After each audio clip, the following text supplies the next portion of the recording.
The seasons are changing. The last days of winter will soon leave us. The frost on the grass will disappear, and we'll get used to the glow of the sun on everything. Winter has been long. Being inside all day isn't what my mind and body desires.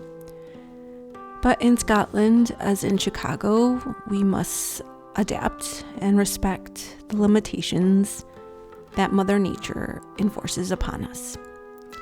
And while it hasn't been too cold, the dark and wet days have been enough to weigh me down and make me strongly impatient for the arrival of spring. This will be the last spring and summer that I'm in my 30s. I feel gratitude for making it thus far, for aging and learning plenty of lessons along the way. In my 30s, I've moved countries during a pandemic, found love, and gained a new family. I left the world I knew for the pursuit of happiness. This pursuit, however, has come with the cost of feeling like an outsider. I've felt more like an outsider here in Scotland than anywhere else. It's strange to admit that because Scotland has allowed me to embrace who I am. I've never felt more like me like I do now. It has come with a bit of a price though, and this price is the outsider conundrum. And that's not to say that my experiences in what is now the United States were easygoing.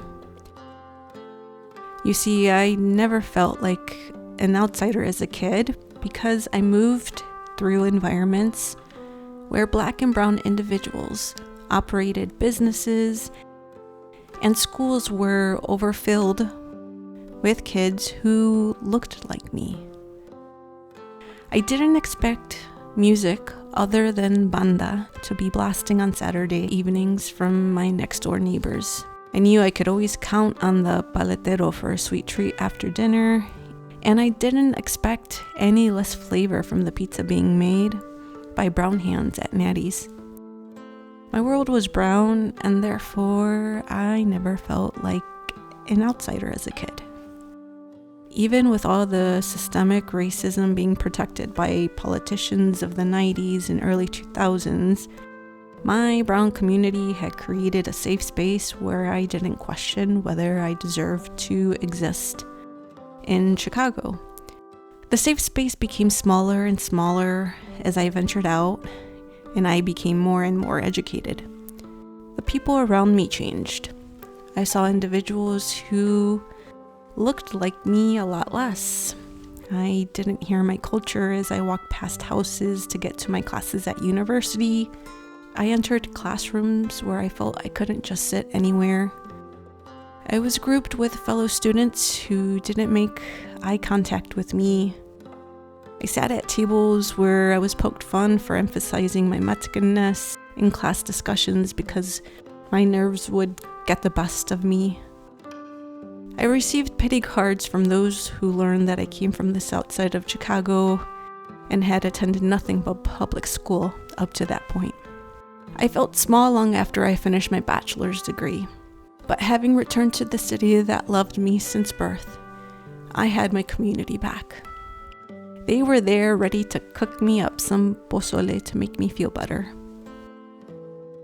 Hi friends, have you felt the in-betweenness of living in two different worlds at the same time? That's how I would define my adult years in Chicago. I relied on my Mexican home to hold my hand when the American world would try to convince me that I didn't belong. The idioms and sayings that my family commonly used would kick any hurtful remarks from westernized minds to the curb. I was reassured that my American world was wrong and my Mexican one was right. Yet, as I entered my late 20s and early 30s, I found this classification oversimplified a lot. And well, it didn't hold true.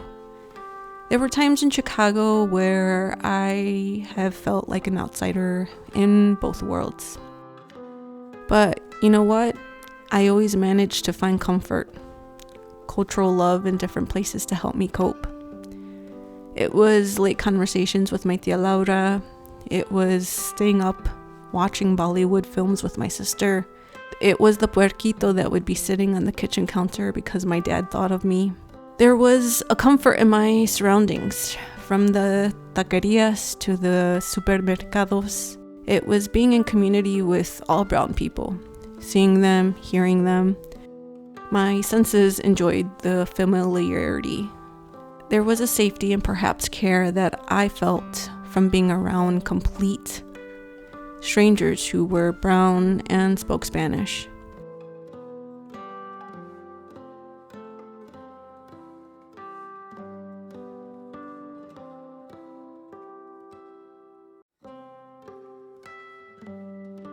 Despite how much my perspective would clash with my parents, there was still a connection, a welcome, a lifetime membership of always having a place in the family.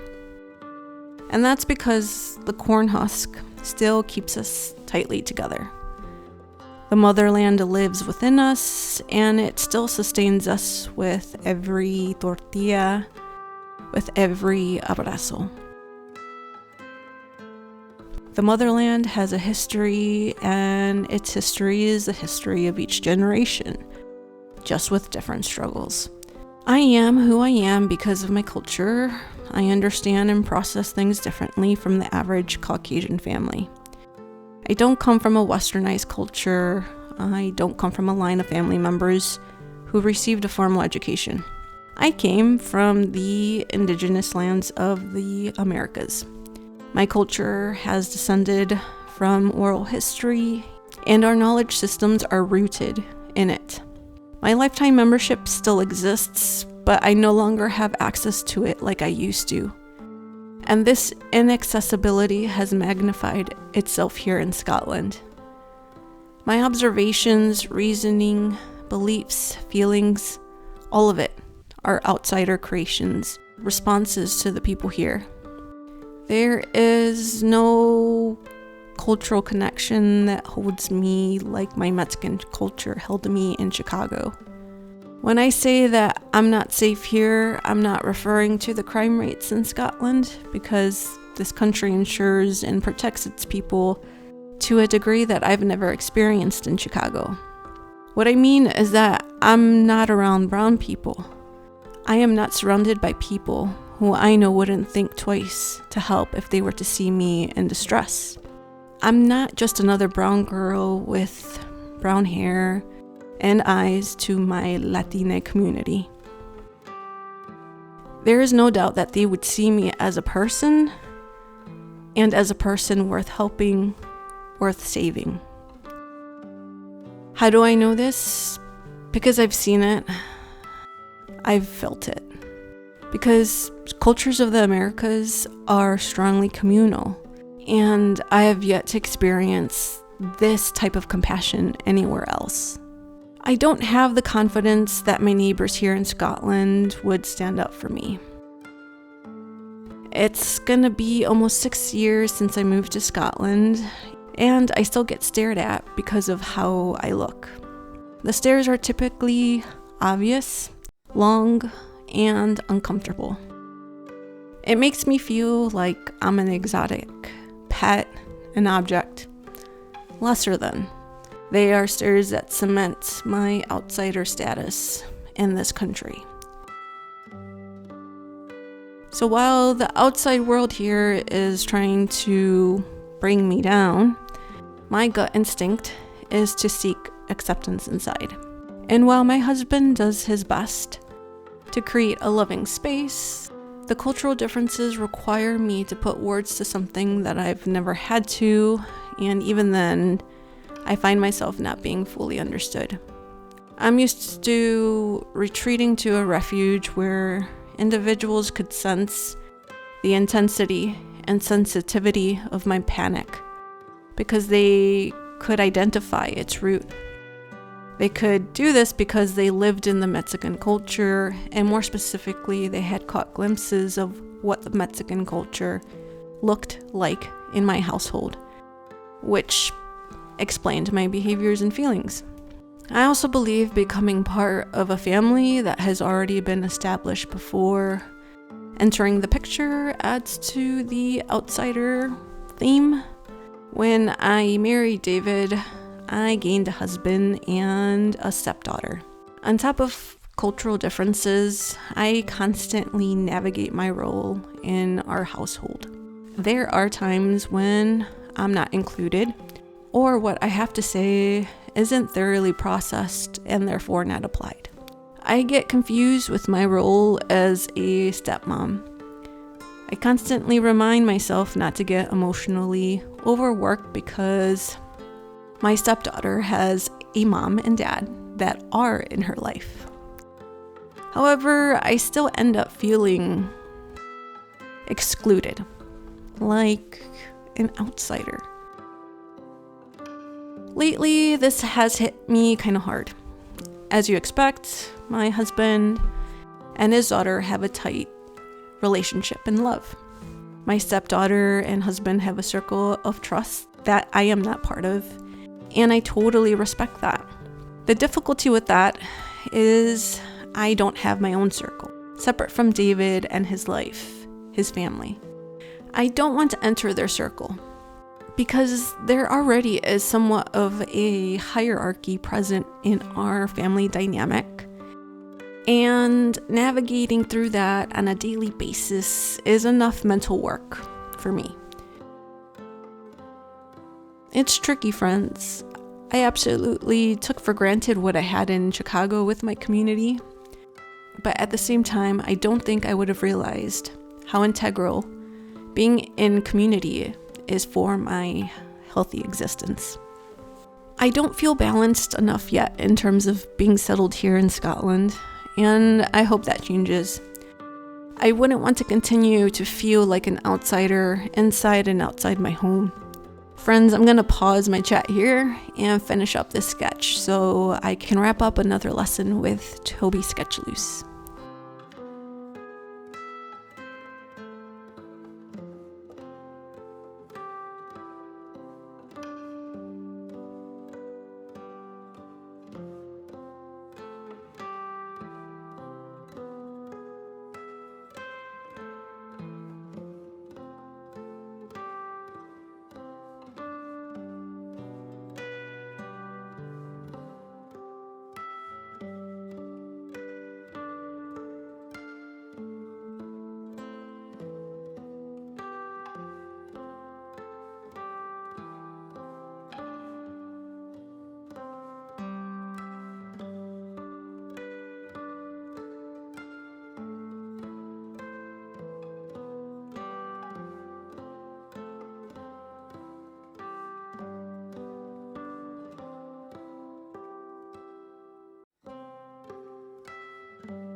And just like that, my sketchbook now has a castle in it.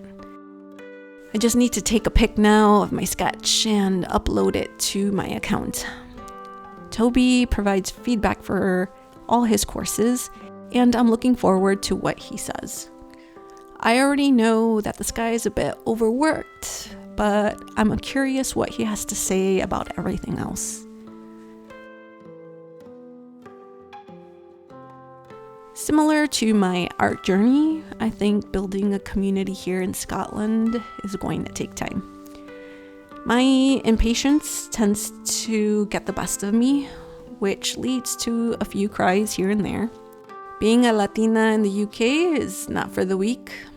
You need resilience. As much as I'd like to think that building a new career is my only concern, I know that it's not the case.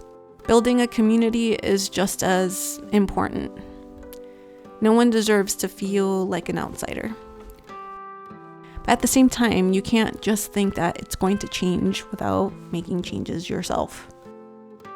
So what does that mean for me? Well, that means spreading my wings more. It means entering spaces and being proactive about showing up to events or joining clubs or organizations that align with my interests, or maybe even starting my own club. It means setting boundaries and respecting them and not feeling guilty for them. It means focusing on what you need to keep going without feeling selfish. It means returning to that fearlessness that I once had before my world turned upside down. It also means staying connected to my Mexican culture through my creativity.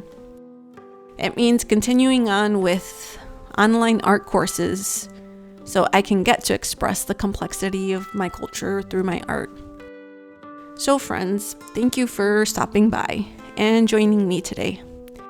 If you're feeling like an outsider at this point, know that you're not alone. It's a challenging experience.